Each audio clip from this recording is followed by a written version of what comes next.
Hello I am Vishali, welcome to my channel. I hope students आप लोग lockdown के समय में घर में होंगे, सुरक्षित होंगे और हेल्दी होंगे और अपनी स्टडीज को अच्छे से कर रहे होंगे। जो यूनिवर्सिटीज का प्रिस्क्राइब्ड सिलेबस है आप उसकी तैयारी कंटिन्यूसली कर रहे होंगे। आज की जो मेरी वीडियो है स्टूडेंट्स, वो एक्चुअली थोड़े रेगुलर टॉपिक्स जो मैं डाल रही थी उससे डिफरेंट है। मैं एक नया ही सब्जेक्ट स्टार्ट करने वाली हूँ जिसको हम स्टडी करते हैं बीएससी में भी और एमएससी में भी, फ्लूइड डायनामिक्स के नाम से। फ्लूइड डायनामिक्स की क्योंकि ये पहली वीडियो है तो ये एक इंट्रोडक्टरी वीडियो रहेगी जिसमें आपको मैं जो फर्स्ट चैप्टर में पिक कर रही हूँ वो है वेव्स। ठीक है, वेव्स का चैप्टर वेव्स के नाम से या लिक्विड वेव्स के नाम से आपकी यूनिवर्सिटी के सिलेबस में अगर है तो आप इससे अपने सिलेबस के चैप्टर को प्रिपेयर कर सकते हैं। ओके, स्टूडेंट्स सबसे पहले मैं ये बताना चाहूंगी कि वेव्स का चैप्टर आपने वेव ऑप्टिक्स के नाम से स्टडी भी किया होगा 11th या 12th क्लास में फिजिक्स में। ओके, जो फिजिक्स में आपने स्टडी किया होगा वो अगर आपको ध्यान है तो वो जो चैप्टर आपने स्टडी किया होगा वो आपको मदद करेगा यहाँ पे कंसेप्ट्स को समझने में, टॉपिक्स को समझने में। Okay, let's start with the topic waves. और हाँ, एक चीज और मैं कहना चाहूंगी कि जो फ्लूइड डायनामिक्स की वीडियोस आपको मिलेंगी वो आपको हिंदी और इंग्लिश दोनों वर्जन में ही मिलेंगी। ठीक है, दूसरी चीज मैं ये कहना चाहूंगी कि जिन स्टूडेंट्स के सिलेबस में ये फ्लूइड डायनामिक्स सब्जेक्ट है और अगर आप किसी भी वजह से प्रिपेयर नहीं कर पाए हैं या आपके पास मटेरियल नहीं है प्रिपरेशन का, तो मेरी मेल आईडी आपको डिस्क्रिप्शन बॉक्स में मिलेगी। आप वहां पे अपना सिलेबस पोस्ट कर सकते हैं क्योंकि मेरा तो एक पैटर्न है जिस पैटर्न को मैं फॉलो करते हुए वीडियोस को डालूंगी फ्लूइड डायनामिक्स की। लेकिन कुछ स्टूडेंट्स की मेरे पास रिक्वेस्ट भी आई थी, ये ज्यादा पता चलेगा कि मुझे और कौन से चैप्टर्स को कवर करना है ताकि स्टूडेंट्स आपकी इस समय हेल्प हो सके। Okay, so now let us start with the waves या फिर लिक्विड वेव्स चैप्टर। इसको मैं एक एग्जाम्पल से स्टार्ट करना चाहूंगी। अगर आपने कभी कोई भी पॉन्ड या तालाब में या अपने घर में टब में ही कभी भी कोई पत्थर जैसी चीज फेंकी हो, कोई भी हैवी चीज फेंकी हो, तो आपने देखा होगा कि अगर पानी शांत है, स्टेगनेंट है, रुका हुआ है, तो वो जो स्टोन किसी एक पर्टिकुलर पॉइंट को टच करता हुआ वाटर के नीचे जब चले जाता है तो वहां पे उस पॉइंट के आसपास जो छोटी छोटी लहरें या वेव्स अराइज हो जाती है। तो वो इसलिए होती हैं क्योंकि वहां पे एनर्जी का ट्रांसमिशन होता है। ठीक है, अब वो जो डिस्टर्बेंस पानी में दिखाई देता है उस डिस्टर्बेंस को हम कहते हैं वाटर वेव्स। वो डिपेंड करता है कि आपका सरफेस एरिया कितना बड़ा है या कितना छोटा है, या फिर आपने स्टोन्स कितना हैवी या कितना बड़े स्टोन को फेंका गया है। तो इसी तरीके की सारी चीजें हम लोग स्टडी करेंगे अपने लिक्विड वेव्स के चैप्टर में, जिसमें मैं लिक्विड वेव्स से रिलेटेड सारी डेफिनेशंस, डेरिवेशंस, एग्जाम्पल्स और क्वेश्चंस सारे के सारे आपके साथ वन बाय वन डिस्कस करूंगी। तो यहाँ पे मैंने 3 एग्जाम्पल लिए हैं चैप्टर को स्टार्टिंग पॉइंट ऑफ व्यू देने के लिए। तो सबसे पहले वाटर वेव्स में यही दिया गया है, किसी भी पत्थर को अगर पॉन्ड में फेंका जाए तो वहां पे एक डिस्टर्बेंस दिखाई देगा। दैट मीन्स कि लगता है कि जैसे पानी ट्रेवल कर रहा है या सरफेस में मूवमेंट हो रहा है पानी के, तो उस मूवमेंट या डिस्टर्बेंस को हम वाटर वेव्स कहते हैं।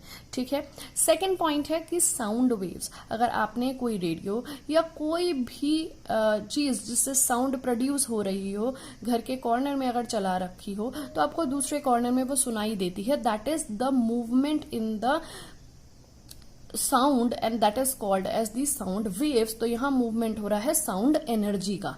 ठीक है, अब नेक्स्ट यहाँ पे जो मैंने एग्जाम्पल लिया है वो ये लिया है कि the energy received from the sun is transmitted by the waves. अब जैसे सन जब रहता है, सूरज जब रहता है तो दिन में हमें ज्यादा गर्मी लगती है, तो वो भी जो एग्जाम्पल है एक वेव का ही है क्योंकि उस समय जो है एनर्जी हमारी ट्रांसमिट होती है एक प्लेस से दूसरी प्लेस। इसीलिए जो डायरेक्ट सन के कॉन्टेक्ट में या डायरेक्ट जहां पे सनरेज पड़े तो ज्यादा गर्म रहता है एज कम्पेयर टू जो प्लेस हिडन रहती है सन के डायरेक्ट सनरेज से।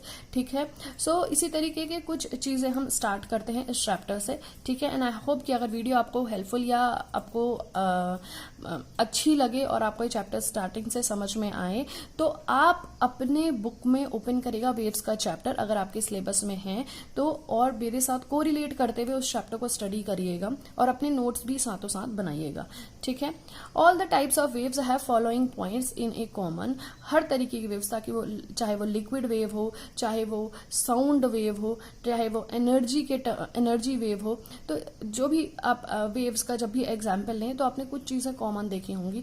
पहली बात कि एनर्जी का ट्रांसफर होता है, दैट मीन्स कि एनर्जी प्रोपागेट करती है। प्रोपागेट मीन्स मूवमेंट होता है एनर्जी का एक प्लेस से दूसरे प्लेस, तो इसको कहा जाता है energy is propagated two distinct points, एक पॉइंट से दूसरे पॉइंट को। ओके, नेक्स्ट पॉइंट है disturbance travels through the medium without any transference of the medium itself. इसका कहने का मतलब ये है कि जो एनर्जी है वो ट्रांसफर कर रही है एक प्लेस से दूसरी प्लेस, लेकिन जो मीडियम है, चाहे वो वाटर हो या फिर एयर हो, चाहे वो एनर्जी हो, वो वहीं पे रहेगी, लेकिन एनर्जी का ट्रांसमिट होगा। ओके, सो एनर्जी मत लीजिएगा इसमें, मैं एक बार दोबारा से बताना चाहूंगी। Disturbance travels through the medium without any transference of the medium itself. इस लाइन का ये मतलब है कि अगर मैं वाटर वेव्स का ही एग्जाम्पल लूं, ठीक है, अगर आपने वाटर वेव देखी है जनरेट होते हुए, तो आपने देखा होगा कि वाटर जो है वो अपनी पोजीशन पे रहता है, लेकिन जो क्या है एनर्जी जो है वो ट्रांसमिट करती है एक प्लेस से दूसरी प्लेस। तो यहाँ कहने का मतलब है कि जो डिस्टर्बेंस अराइज होता है वो फिर ट्रांसमिट करेगा in the form of energy, लेकिन मीडियम जो है वो अपनी पोजीशन पे ही रहता है। ओके, सो मूव करते हैं नेक्स्ट पॉइंट की तरफ। सो स्टूडेंट्स, अब स्टार्ट करते हैं प्रॉपर डेफिनेशन मैथमेटिकल वे में वेव की। ठीक है, all types of waves satisfy the equation del square f is equals to 1/c² del square f upon del t square. ठीक है, सो ये है जो प्रॉपर रिप्रेजेंटेशन है वेव्स को दिखाने का मैथमेटिकल वे में। इस इक्वेशन को हम वेव इक्वेशन भी कहते हैं। ठीक है, अब जो वन डायमेंशनल वेव इक्वेशन का जो फॉर्मेट है उसको इस तरीके से भी लिखा जा सकता है। यहाँ पे जो डेल्टा है इसको हम लिखेंगे del square f upon del x square is equals to, बाकी राइट हैंड साइड में सारी वैल्यूज वही रहेंगी, 1/c² into del square f upon del t square. So this is the one dimensional equation, one dimensional wave equation. Okay, जहां पे where Y जो F है वो जो फंक्शन है x और t के टर्म में है, so y is equals to f x t, represents displacement, वो डिस्प्लेसमेंट को रिप्रेजेंट करता है at a distance x at a time t। तो x आपके डिस्टेंस को शो कर रहा है, t आपके टाइम को शो कर रहा है, f जो फंक्शन है वो x और t वेरिएबल पे डिपेंड करता है, और जो ये इक्वेशन है आपकी ये वन डायमेंशनल वेव इक्वेशन है। ओके, अब नेक्स्ट डेफिनेशन पे मूव करते हैं, that is a simple harmonic progressive wave. ये बहुत इंपॉर्टेंट है क्योंकि सिंपल हार्मोनिक प्रोग्रेसिव वेव पे ही आपकी स्टैंडिंग वेव्स और सरफेस वेव्स जैसी डेफिनेशन डिपेंड करती हैं। A simple harmonic progressive wave is represented by a curve in which the equation of vertical section, तो ध्यान रखिएगा मैं आपके साथ नेक्स्ट पेज पे अभी डिस्कस करूंगी वेव का ग्राफिकल रिप्रेजेंटेशन। वर्टिकल हमेशा इस तरीके से शो किया जाता है, so is represented by a curve in which the equation of vertical section of the free surface किसी टाइम t पे is given by this, y is equals to a sine bracket में mx minus nt। Okay, where a m n are constant. तो यहाँ पे ये जो equation है ये आपकी हार्मोनिक प्रोग्रेसिव वेव की इक्वेशन है। ठीक है, जहां पे हम कर्व को रिप्रेजेंट करते हैं वर्टिकल सेक्शन में, t आपके टाइम को बताता है किसी फ्री सरफेस के रिस्पेक्ट में, जहां पे a m और n आपके कांस्टेंट हैं। ओके स्टूडेंट्स, अब मूव करते हैं नेक्स्ट डेफिनेशन की तरफ। स्टूडेंट, मैंने एक छोटा सा डायग्राम बनाया है, आई होप आप लोग देख पा रहे होंगे left side of the page में, और राइट साइड में मैंने यहाँ पे जो पर्टिकुलर सिंबल्स हैं वो क्या रिप्रेजेंट करते हैं वो लिखा हुआ है। ये डायग्राम अब आप लोग बार बार देखेंगे तो प्लीज इसको अच्छे से समझिएगा।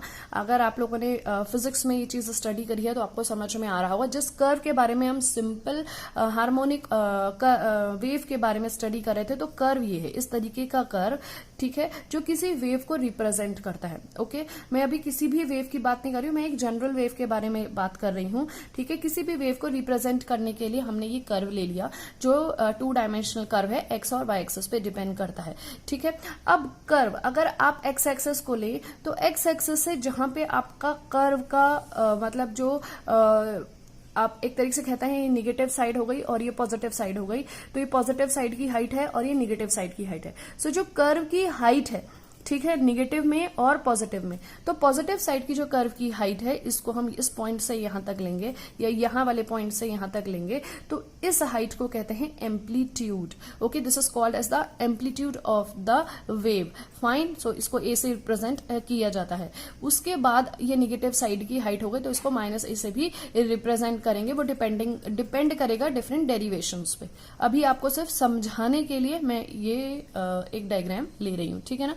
अब ये एक वेव हुई, ठीक है, तो ये एक कंप्लीट वेव बनी है, फिर यहां से दूसरी वेव को हमने शो किया है, ठीक है। अब ये जो पॉइंट्स हैं, ठीक है, इनको कहते हैं एलिवेशन पॉइंट्स। यहाँ पे P और यहाँ पे दूसरा P डैश आप देख सकते हो। So these are called as elevation points. क्या कहलाते हैं? Elevation points. एलिवेशन पॉइंट्स को हम कहते हैं crust, they are called as crust. Fine, अब ये पॉजिटिव साइड में होंगे। इसी के अपोजिट में ले लेते हैं depression points. Fine, so depression points are represented by Q and Q dash. इनको हम लोग कहते हैं ट्रफ्स। फाइन, सो ये आपको ध्यान में रखना होगा, इनको हम कहेंगे ट्रफ्स। अब जब डेरिवेशन होंगे तो ये टर्म्स यूज में आएंगे, इसीलिए मैं आपको अभी से समझा रही हूं। तो आप अपनी बुक में ये चैप्टर ओपन करें और इनको स्टडी करें ताकि आप आने वाली वीडियोस में मुझसे ज्यादा कोरिलेट कर पाए। अब दो क्रस्ट या दो ट्रफ्स के बीच का जो डिफरेंस होता है that is called as the wavelength and it is represented by lambda, और उसको लेमडा से रिप्रेजेंट करते हैं। ठीक है, ये वर्ड आप बार बार सुनेंगे, वेव लेंथ। फाइन, सो दो क्रस्ट या तो ट्रफ्स के बीच का जो डिफरेंस होता है that is called as lambda. It is represented by this symbol. Okay, it's called as wavelength and represented by the symbol lambda. अब टाइम पीरियड के बारे में डिस्कस करते हैं कि कितना टाइम पीरियड लगता है ओके इस वेव को जनरेट होने में। ओके, सो जो हमने इस कर्व के थ्रू शो किया है तो वो टाइम पीरियड हम कैपिटल T से शो करते हैं। फाइन, नाउ फ्रीक्वेंसी क्या है कर्व की? सो फ्रीक्वेंसी क्या है वेव्स की? सो उसको हम रिप्रेजेंट करते हैं 1/T से। So I hope this will be fine for you. So आप इसको प्रिपेयर करिएगा। अब मूव करते हैं नेक्स्ट डेफिनेशन पे students. That definition is called as the standing waves. बहुत इंपॉर्टेंट है, या फिर इसको स्टेशनरी वेव्स के नाम से भी जाना जाता है। तो नेक्स्ट डेफिनेशन है स्टैंडिंग वेव्स या फिर स्टेशनरी वेव्स। सो स्टार्ट करते हैं स्टूडेंट्स, ध्यान से सुनिएगा। Two simple harmonic progressive waves, मैंने अभी आपको सिंपल हार्मोनिक प्रोग्रेसिव वेव की डेफिनेशन समझाई थी, उसी से आप यहां को रिलेट करेंगे।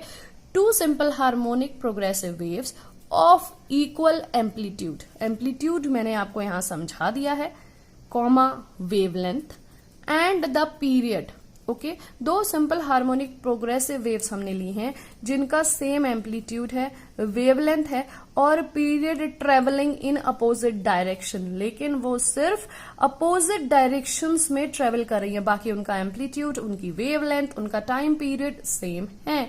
इस तरीके की वेव्स हैं, we can represent them by y1 which is equals to a sin mx minus nt।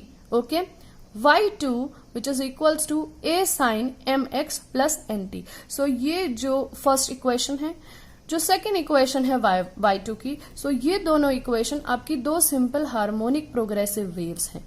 ठीक है, अब अगर हम ऐड कर दें okay equals to y1 plus y2, आपको यहां पे ये ध्यान रखना है क्योंकि दोनों वेव्स जो प्रोग्रेसिव वेव्स हैं वो अपोजिट डायरेक्शन को ट्रेवल कर रही हैं। सो एक में माइनस साइन रिप्रेजेंट होगा और एक में प्लस साइन रिप्रेजेंट होगा। सो जो फाइनल इक्वेशन आपको स्टैंडिंग वेव की मिलेगी, it is represented by y equal to 2a cos nt sin mx। I'll just repeat again, y is equals to 2a cos nt sin mx। बताया हमने एक common equation obtain करी y1 और y2 दो progressive harmonic waves की help से। पे देखिए ध्यान से क्या लिखा है, a wave motion of type 1 okay is called a stationary wave. जो फर्स्ट टाइप की वेव मोशन थी वो स्टेशनरी वेव कहलाती है। For the resultant wave profile, wave profile भी मैं आने वाली वीडियो में आपके साथ डिस्कस करूंगी। For the resultant wave profile does not move forward. Okay, so जो हमने y1 डिस्कस किया, जो पहली इक्वेशन बनी वो स्टेशनरी वेव की इक्वेशन बनी। अगर वहां पे जो वेव, जो रिजल्टेंट वेव आपकी आई है, अगर वो आगे मूव ना करे, अगर उसमें मूवमेंट ना हो, दैट मीन्स कि वो वेव रुकी हुई हो, तो इस तरीके की वेव को हम स्टेशनरी वेव कहते हैं। It is also called standing wave.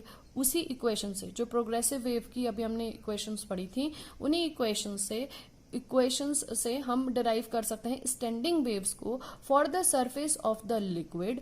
जहां पे जो वाटर है या जो लिक्विड का सरफेस है, अगर वो मूव कर रहा है, दैट मीन्स कि वो वाई एक्सिस के अराउंड, दैट मीन्स वो वर्टिकल अप और डाउन मूवमेंट दे रहा है at point X at any time T, किसी भी टाइम पीरियड पे उसमें वर्टिकल मूवमेंट अगर वाटर के सरफेस में हो रहा है, सो जो इक्वेशन 1 थी वो उस समय रिप्रेजेंट करेगी साइन कर्व को at an amplitude 2a cos nt। Okay, जो वेरी कर रहा है 0 से लेके 2a cos nt तक। ओके, सो यहाँ पे जो ये पोर्शन है ये आपको देता है डेफिनेशन स्टैंडिंग वेव्स की, और यहाँ पे जो ये वैल्यू, ये जो 2 लाइन्स हैं ये आपको डेफिनेशन देती हैं स्टेशनरी वेव की। और जो हमने पोर्शन स्टडी किया था, 2 हार्मोनिक प्रोग्रेसिव वेव को हम लेके चले थे, जो सेम एम्पलीट्यूड, सेम वेवलेंथ और सेम टाइम पीरियड पे अपोजिट डायरेक्शन पे मूव कर रही थी। जब दोनों वेव्स को हमने ऐड किया तो हमें ये फाइनल वेव नंबर 1 मिली, ये वाली y वाली।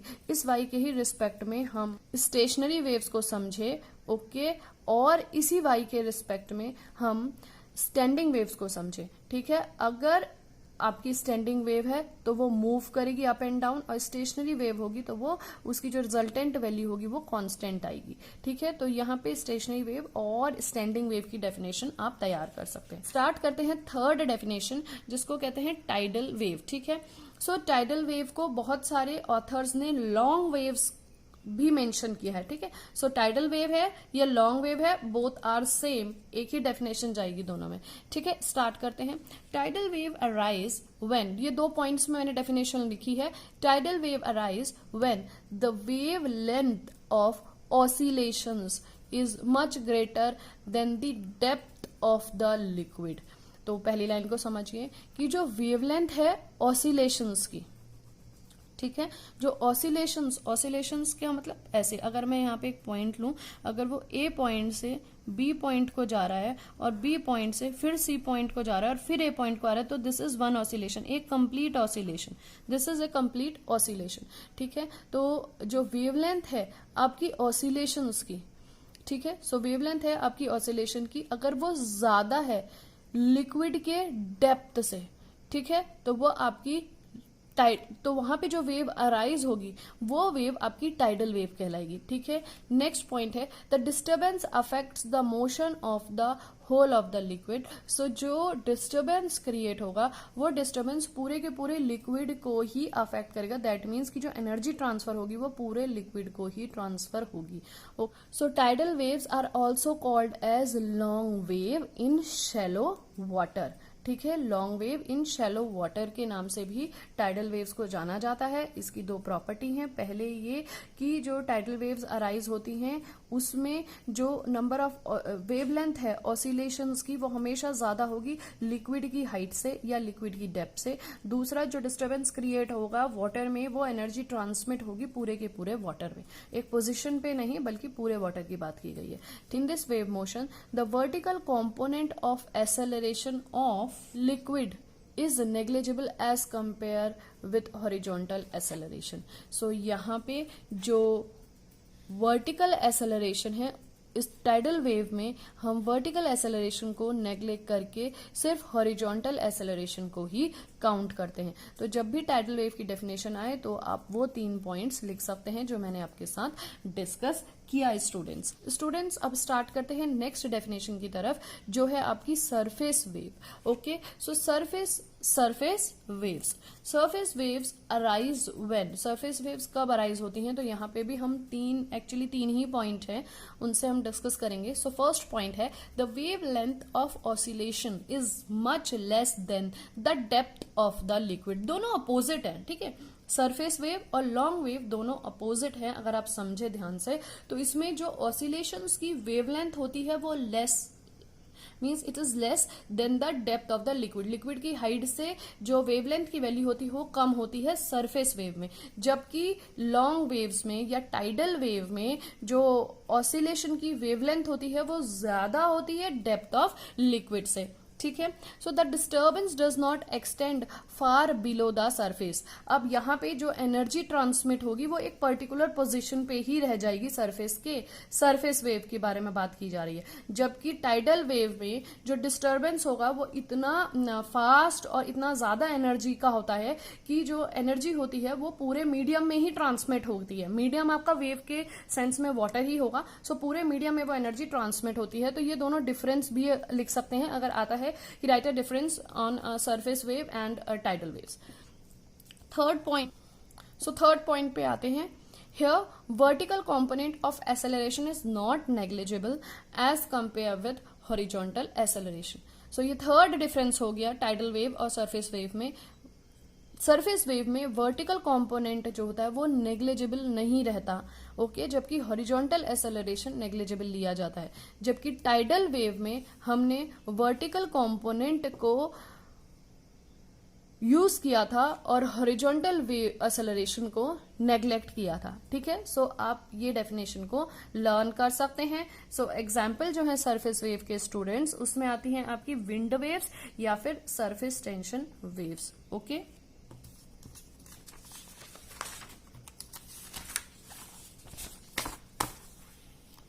वेव के बारे में पढ़ा, स्टैंडिंग वेव्स के बारे में पढ़ा, हार्मोनिक वेव के बारे में पढ़ा, टाइडल वेव के बारे में पढ़ा और टाइडल वेव के बारे में पढ़ा, सरफेस वेव, स्टेशनरी वेव। ठीक है, ये दोनों नाम लग रहे हैं। सो आई होप स्टूडेंट आपको ये पहली वीडियो फ्लूइड डायनामिक्स की जो मैंने बनाई वो आपको हेल्पफुल रहे और आपको हेल्प मिले, कहने का मतलब है। तो आज की जो टॉपिक मैंने डिस्कस किए हैं वो डिस्कस किए हैं वेव्स के बारे में कि वाटर वेव्स क्या होती हैं। उसके बाद हमने समझा वाटर वेव्स की इक्वेशन क्या होती है, सिंपल हार्मोनिक प्रोग्रेसिव वेव्स क्या होती हैं। उसके बाद हमने समझा स्टैंडिंग वेव्स क्या होती हैं, स्टेशनरी वेव्स क्या होती हैं, टाइडल वेव्स क्या होती हैं। सो आपका जो चैप्टर है वेव्स वो इन्हीं डेफिनेशन से स्टार्ट होगा आपके बुक में भी। ओके, सो आप इस वीडियो को देखने के बाद अपने चैप्टर को जरूर एक बार स्टडी करें और अपने नोट्स जरूर प्रिपेयर करें। ओके, और क्लासमेट्स के साथ इन वीडियोस को, एजुकेशनल वीडियोस को जरूर शेयर करें। आपकी कोई भी क्वेरी हो तो वो कमेंट के द्वारा आप मुझे बता सकते हैं। डिस्क्रिप्शन बॉक्स में मेरा मेल आईडी है, अगर आपको कोई पर्टिकुलर टॉपिक स्टडी करना हो फ्लूइड डायनामिक्स में तो आप मेल भी कर सकते हैं। Till then goodbye and take care.